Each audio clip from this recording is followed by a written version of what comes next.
We're about 1 month away from Pokemon Scarlet and Violet dropping. We have a ton of trailers worth of material, and I haven't made a video yet, so it is time to break it down and go over every confirmed detail for Pokemon Scarlet and Violet. When I say confirmed, I mean this is information that we have seen directly from Gamefreak themselves. I don't follow any leakers, so keep leaks out of the comments, please. But if I do miss anything that was confirmed, feel free to drop those down below. I'm going to break this down by first introducing confirmed details, followed by confirmed Pokemon, and finally confirmed NPCs. There will be timestamps in the description down below, so feel free to skip around to whichever you need to learn about. If you enjoyed this video or learned something new, please hit that thumbs up button as that helps a lot. And if you're new here, feel free to subscribe for some more content. Now let's get into it. Pokemon Scarlet and Violet is the 9th generation of Pokemon, and it is set in the Paldea region. The starters are Sprigatito, the grass cat Pokemon, Fuecoco, the fire croc Pokemon, and Quaxley, the duckling Pokemon. The box legends are Koraidon and Miraidon, and these look like they're going to be your main form of transportation throughout the games. So we're probably going to get them early. We do know this game is open world, and you can take on the gyms in any order that you desire. We have seen level scaling in the past. In Sword and Shield, the wild area Pokemon would scale based on the amount of gym badges you earned on your playthrough. I assume there's going to be a similar mechanic, but this time the gym leader's Pokemon will probably also scale, and most likely the trainer Pokemon will scale based on where you at gym badge wise. If not, I'm really curious to see how that works out, but that's how I'm going to assume it's going to work. Along with the open world, we have the 3 main stories. There is the Starfall Street story, which is where you take on the Team Star bases by raiding them. Now, we've only met the fire version of Team Star, but a star has 5 points, and if you look at this transition that we got in the latest trailer, what do you see there? That's 5 colors for 5 types. So I assume we're going to be getting 5 different types for the Team Star bases. Based on the colors, we can assume we're going to get a Dark Team, Fight Team, Poison Team, Fairy Team, and Fire Team. We see Mela has that super crazy bus, so maybe every team leader will have a wild mechanic whenever it comes to their battle. The second main story path is the Titan's Path. We do only see the one confirmed Titan Pokemon, which is Cloth, but assume there's going to be more than one type here, and there's going to be several different paths to clear with multiple Titans to fight along your way. And finally, the third is the Victory Road path, which is of course the 8 gym badges then you take on the Pokemon League. This is the first game featuring 2 main professors, Professor Sada and Professor Toro. They are version exclusive, which is pretty interesting. Sada for Scarlet and Toro for Violet. They got real big looking for a third energy, and I am down to see what these 2 are all about. Most people seem to be in the same boat. They love them.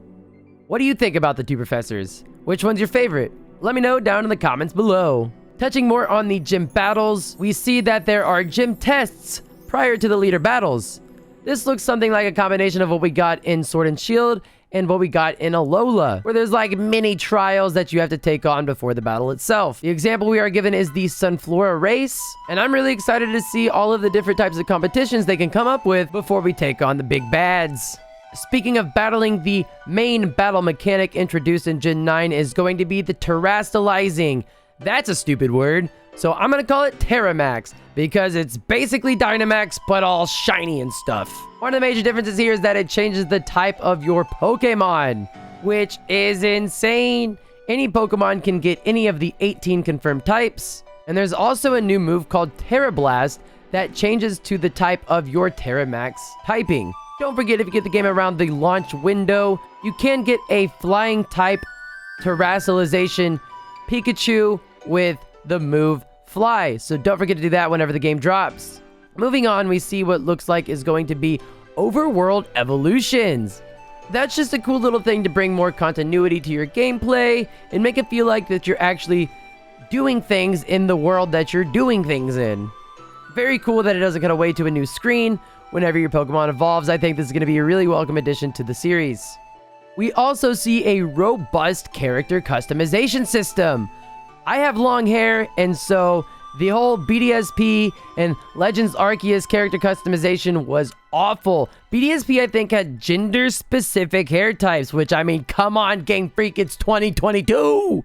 I digress. Anyway, it looks like any character can get any hair in this game, so I am super stoked on that. There's lots of different hair colors, and with this character customization, there's also a new selfie system where you can take pictures with your Pokemon in the background and use that as the photo for your trainer ID. That's a really cool social feature that I think people are going to have a lot of fun with, and I'm excited to see everybody's selfies whenever this game drops. So up next, we have picnics. These look to serve multiple purposes on your playthrough, one of which may be a replacement for daycares. Whenever I first saw the feature that your picnic could get eggs, I assumed that they would be like a full odds random egg type thing, but a lot of people seem to be saying that this is the egg mechanic and daycares are going to be gone.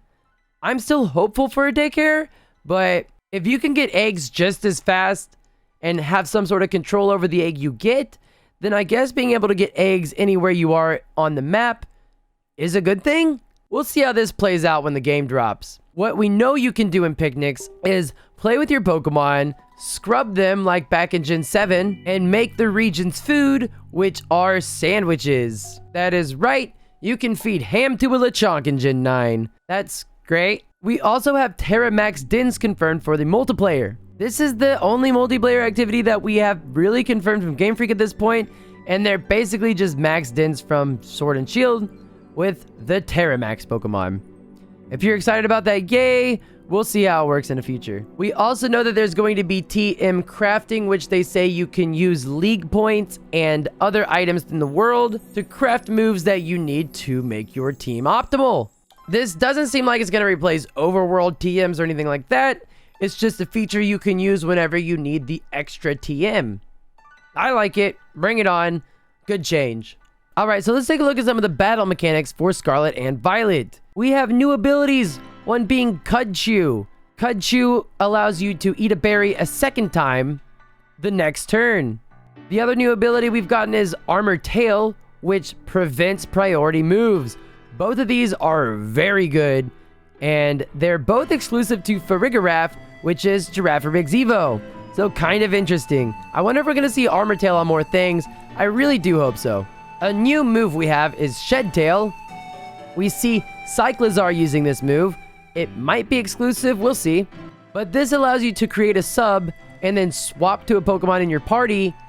And whenever they come out, they still have that sub. So it's basically a free sub setup for another Pokemon in your party. It's very cool. I'm really excited to see how people are going to work this into their teams. We also have a couple of new items confirmed.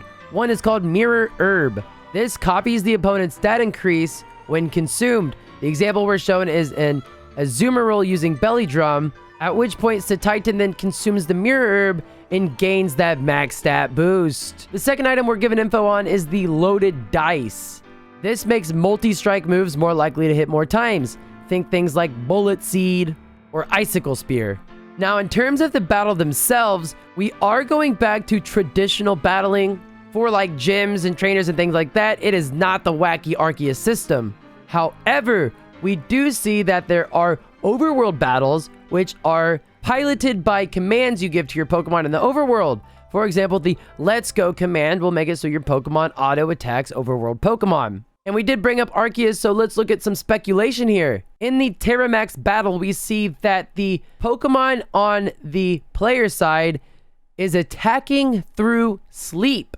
This is leading to speculation that we're going to get the same status from Arceus, where you're not totally incapacitated if you have the freeze or sleep status. You're still able to make moves, so that'll be really wild to see, especially since Gen 9 is going to support VGC. So let's look at all of the new Pokemon that Gamefreak has confirmed for Scarlet and Violet. These are actually just in alphabetical order because I got them from the website. First, we have Armorogue, who is the Pokemon Scarlet exclusive of this duo counterpart between Armorogue and Ceruledge. Ceruledge? Ceruledge! Armorogue is Fire Psychic, Ceruledge is Fire Ghost, and they both have the ability Flash Fire. Of course, Ceruledge is going to be the one that you get in Pokemon Violet. Up next, we have Titan, who is the Terra Whale Pokemon. This is an Ice-type Pokemon with the abilities Thick Fat and Slush Rush. This is, in my opinion, one of the coolest ones they've confirmed so far. My other favorite confirmed Pokemon is Cyclizar, and that's because he is Dragon-type. Dragon Normal, to be more specific. Cyclizar looks like you can ride him around kind of like a Koraidon or Miraidon, and a lot of people, including myself, seem to think that you're gonna do something to evolve this guy into your box legendary at the beginning of the game. But that's not confirmed, that is speculation. Like I said, Dragon Normal type with the ability Shed Skin and that cool new move, Shed Tail, that we just talked about. Up next is Farigiraf. So this isn't a regional exclusive, but the site does specifically say that Girafarig living in the Paldea region will evolve into this Pokemon. Does that mean that if it's not in the Paldea region, it won't evolve into this Pokemon? We'll see in future games.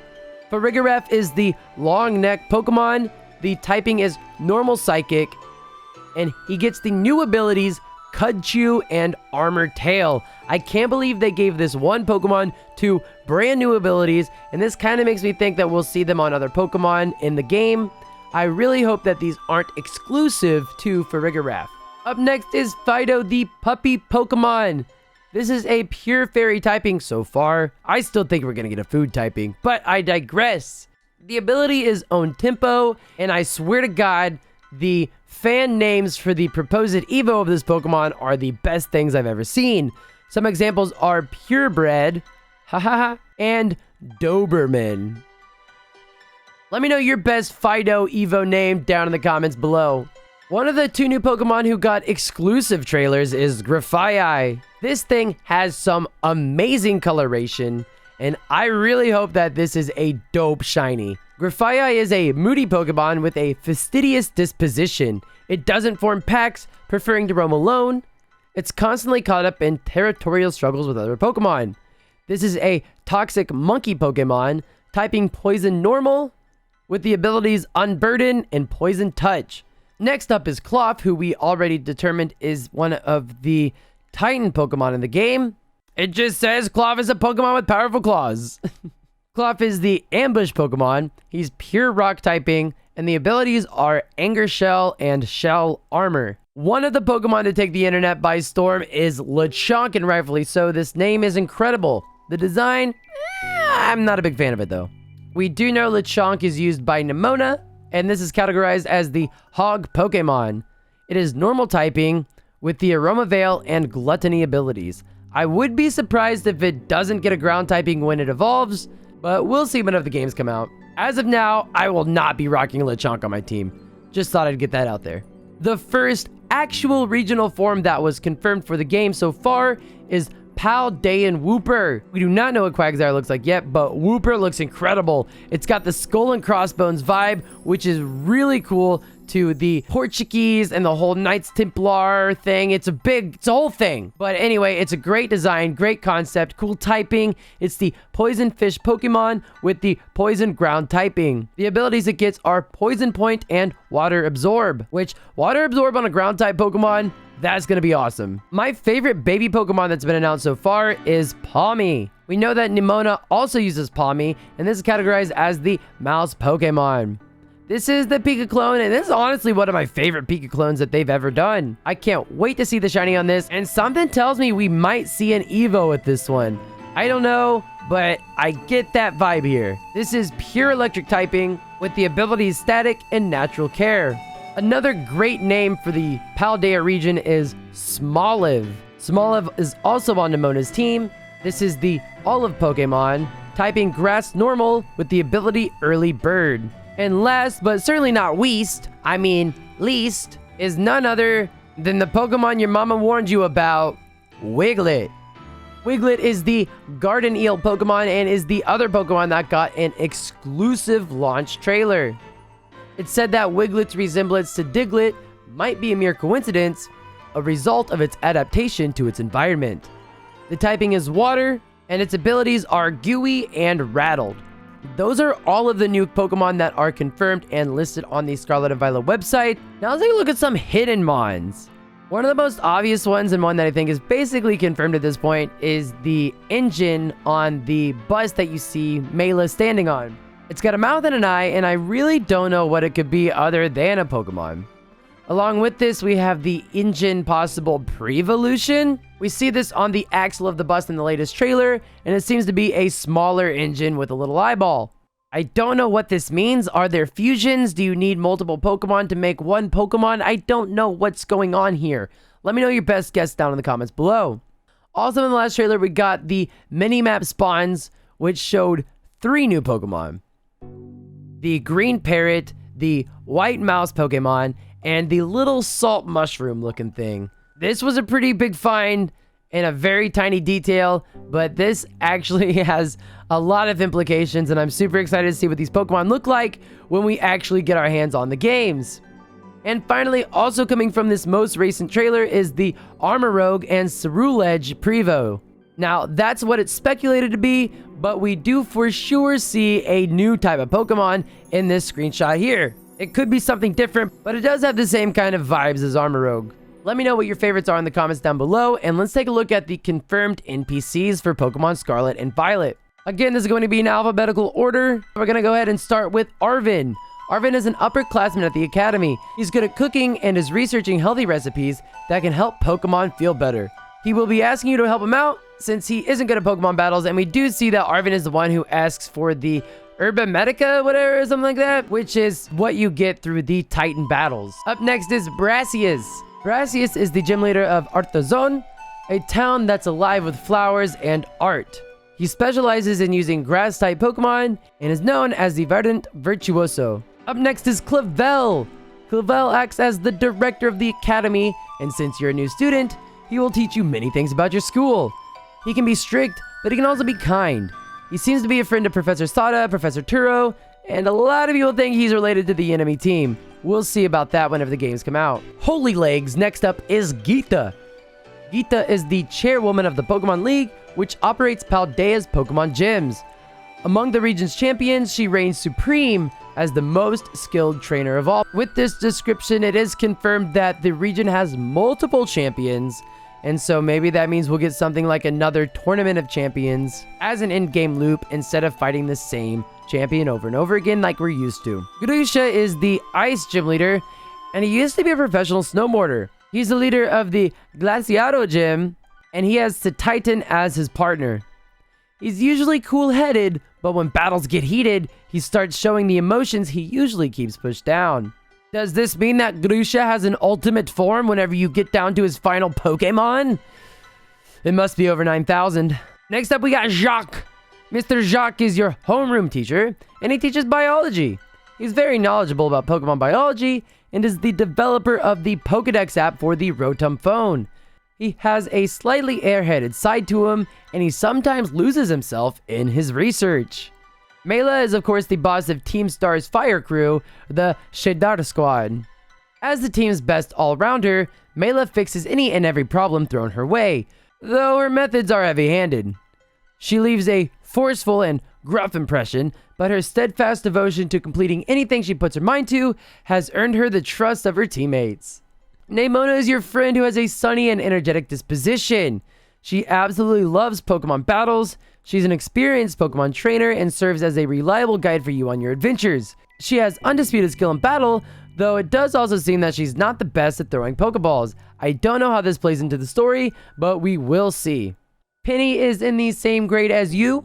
She has a bit of a shy personality, and for some reason, she doesn't seem to come to the academy very often. Skipper! She is especially fond of her fluffy Eevee bag, and always has it on her back. Other than the professors, which we have already touched on, those are all of the NPCs that we have confirmed for Pokemon Scarlet and Pokemon Violet. And friends, that is everything we know about Pokemon Scarlet and Pokemon Violet, the Generation 9 entries to the Pokemon series. If I missed any confirmed details, please let me know down in the comments so we can share with everybody else.